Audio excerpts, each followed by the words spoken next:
एक समय की बात है, गिगलविले के अनोखे शहर में प्रोफेसर चकल्स नाम का एक अनोखा आविष्कारक रहता था। जंगली बालों और मजाक के शौक के साथ उन्होंने एक अद्भुत यंत्र बनाया था जिसे गुफॉ जनरेटर के नाम से जाना जाता है। गफॉ जनरेटर एक ऐसी मशीन थी जो इसके दायरे में आने वाले किसी भी व्यक्ति को अनियंत्रित हंसी पैदा करने में सक्षम थी। प्रोफेसर का इरादा पूरे शहर में खुशी और उल्लास फैलाने का था, लेकिन जैसा कि आप कल्पना कर सकते हैं, चीजें योजना के अनुसार नहीं हुई।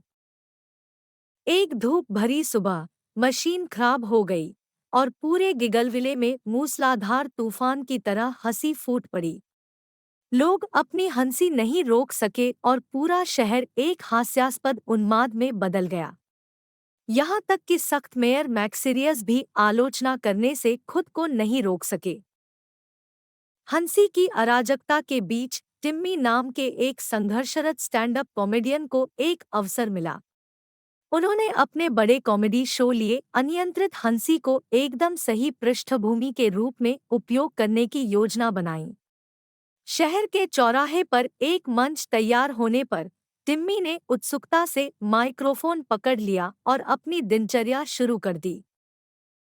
लेकिन जैसे ही उन्होंने चुटकुले सुनाना शुरू किया, गफॉ जनरेटर की हंसी उनके चुटकुलों के हास्य प्रभाव के साथ मिल गई, जिससे हंसी का एक अनथीन सिलसिला बन गया।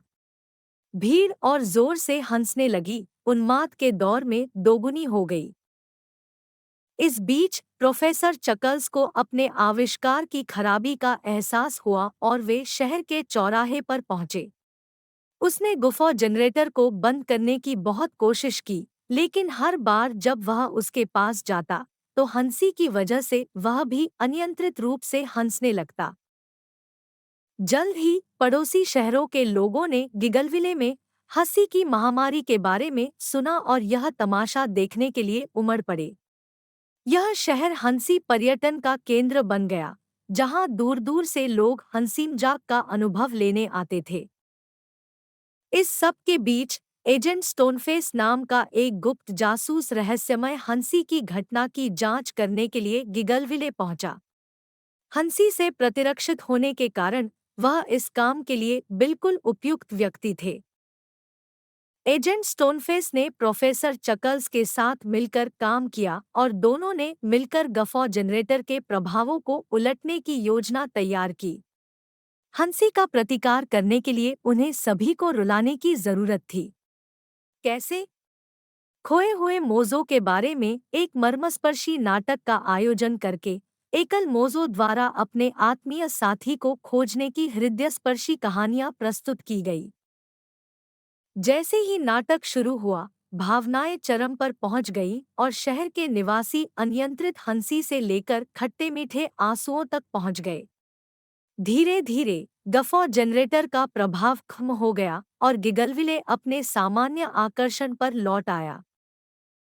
अंत में स्टैंड अप कॉमेडियन टिम्मी को हंसी की महामारी से बड़ी सफलता मिली और गिगलविले अपने हास्य के लिए और भी अधिक प्रसिद्ध हो गए। अनुभव ने सभी को हंसी और सहानुभूति के बीच संतुलन का महत्व सिखाया और वे उसके बाद हमेशा प्रफुल्लित रहे।